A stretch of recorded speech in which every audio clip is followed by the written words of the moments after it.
ഒരുപാട് നാളായി കേട്ടോ ഈ ഒരു സാധനം വീട്ടിൽ കിടക്കണം. എന്തെങ്കിലും ചെയ്യാൻ കഴിയുമോ എന്നറിയാൻ വേണ്ടിയാണ് ഞാനിങ്ങനെ കുറേ ദിവസമായിട്ട് ചിന്തിച്ചുകൊണ്ടിരുന്നപ്പോഴാണ് പെട്ടെന്ന് എൻ്റെ മനസ്സിൽ ഒരാശയം തോന്നിയത്. ഇത് വെച്ചിട്ട് നമുക്ക് എന്തെങ്കിലും ഒരു വെറൈറ്റി ചെയ്യണം. പല വെറൈറ്റികൾ മനസ്സിൽ ഓടി വന്നു. അപ്പോൾ നമ്മൾ ആ എല്ലാ വെറൈറ്റിയും ചെയ്യാനുള്ള അത്രയും മെറ്റീരിയൽസ് എൻ്റെ കയ്യിലില്ല. അങ്ങനെ ഞാനിരുന്ന് ഒന്ന് സെർച്ച് ചെയ്തെല്ലാം നോക്കിയപ്പോഴത്തേക്ക് ഇതിൽ ഒരുപാട് വെറൈറ്റികൾ നമുക്ക് ചെയ്തെടുക്കാൻ കഴിയുന്ന കുറേ ഐറ്റംസ് കിട്ടി. അപ്പോൾ കയ്യിൽ കിട്ടിയ ആ ഒരു സാധനം വെച്ചിട്ട് പെട്ടെന്ന് റെഡിയാക്കി എടുക്കാൻ പറ്റുന്ന ഈ ഒരു വെറൈറ്റിയിലേക്കാണ് വന്നെത്തിയത്. കാണാൻ നല്ല രസകരമായിട്ടുള്ളൊരു സംഭവമാണ്. കുട്ടികൾക്കെല്ലാം കൊടുത്തു കഴിഞ്ഞാൽ വളരെയധികം ഇഷ്ടമാണ്.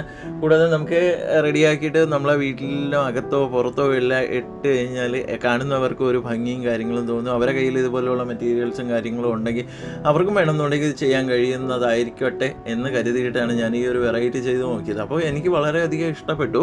നിങ്ങളെ വീടുകളിൽ ഇതുപോലെയുള്ള മെറ്റീരിയൽസ് ഉണ്ടെങ്കിൽ എടുത്ത് കളയരുത്. കാരണം ഇനി നമ്മൾ കളയാതെ എടുത്ത് വയ്ക്കുക. മുമ്പൊക്കെ നമ്മളിത് കളഞ്ഞിട്ടുണ്ടാവും. അങ്ങനെ ഒന്ന് നോക്കിയപ്പോഴത്തേക്കും ശരിക്കും ഞാൻ തന്നെ അതിശയപ്പെട്ടു പോയി. ഈ സാധനങ്ങളെല്ലാം ഞാൻ ഒരുപാട് എടുത്ത് കളഞ്ഞിട്ടുണ്ട്. പക്ഷേ അതിൻ്റെ ഉപയോഗം എന്താണെന്ന് നമുക്ക് അറിയില്ലാതെ വന്നു. ഇപ്പോൾ നമുക്ക് അതിൻ്റെ ഉപയോഗം മനസ്സിലായി. അപ്പോൾ അതുകൊണ്ട് ഇനി വരുന്ന സാധനങ്ങൾ ഞാൻ എന്തായാലും എടുത്ത് കളയത്തില്ല. നിങ്ങളെ വീടുകളിൽ ഇതുപോലെയുള്ള ഒരു മെറ്റീരിയൽ ഉണ്ടെങ്കിൽ തീർച്ചയായിട്ടും നിങ്ങളൊന്ന് റെഡിയാക്കി നോക്കുക.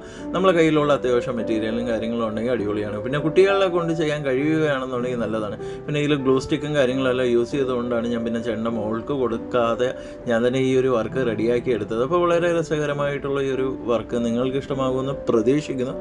ഇഷ്ടമാകും ഉറപ്പാണ്. എന്നാൽ നമ്മളുടെ ചാനൽ സബ്സ്ക്രൈബ് ചെയ്യാത്ത കൂട്ടുകാരുണ്ട്. എല്ലാവരും ഒന്ന് സബ്സ്ക്രൈബ് ചെയ്യുക. ഇൻസ്റ്റഗ്രാമും ഫേസ്ബുക്കും ഫോളോ ചെയ്യുക. നിങ്ങളെല്ലാവരും സപ്പോർട്ട് കൊണ്ടാണ് ഞാൻ മുന്നോട്ട് പോയിക്കൊണ്ടിരിക്കുന്നത്. അത് തുടർന്നും പ്രതീക്ഷിച്ചു കൊള്ളുന്നു.